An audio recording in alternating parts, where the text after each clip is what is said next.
Bayangkan dunia berhenti sejenak ketika salah satu negara paling berpengaruh di Eropa, Prancis, mengumumkan, kami mengakui Palestina sebagai sebuah negara yang sah.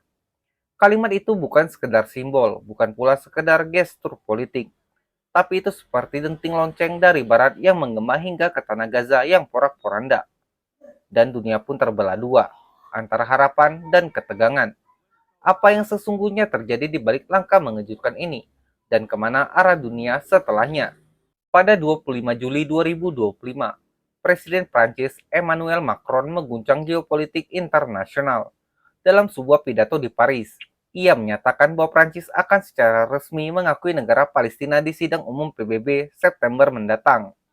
Langkah ini menjadikan Prancis sebagai negara G7 pertama dan satu dari sedikit negara barat yang mengambil posisi tegas dalam konflik paling berdarah di abad ini.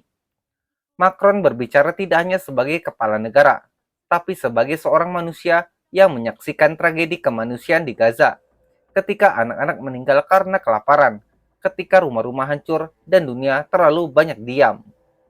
Ini bukan sekedar politik, ini soal keadilan, soal kemanusiaan, ucap Macron di hadapan Parlemen Eropa. Langkah Prancis menuai reaksi keras dari Amerika Serikat dan Israel. Washington menyebut langkah itu prematur, tidak konstruktif, dan berisiko merusak proses perdamaian. Menteri Luar Negeri Amerika, Marco Rubio menyatakan bahwa keputusan Macron adalah tamparan bagi para korban serangan Hamas pada 7 Oktober. Bahkan Presiden Donald Trump ikut berkomentar. Ia menyebut Macron pria yang baik, tapi keliru kali ini. Sementara itu, Israel mengecam keras.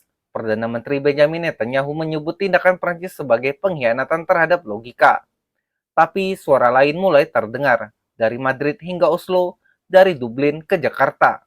Negara-negara seperti Spanyol, Irlandia, Norwegia, hingga Slovenia yang lebih dulu mengakui Palestina menyebut langkah Prancis sebagai katalis. Dan satu negara Asia Tenggara bernama Indonesia tersenyum pahit namun tegas.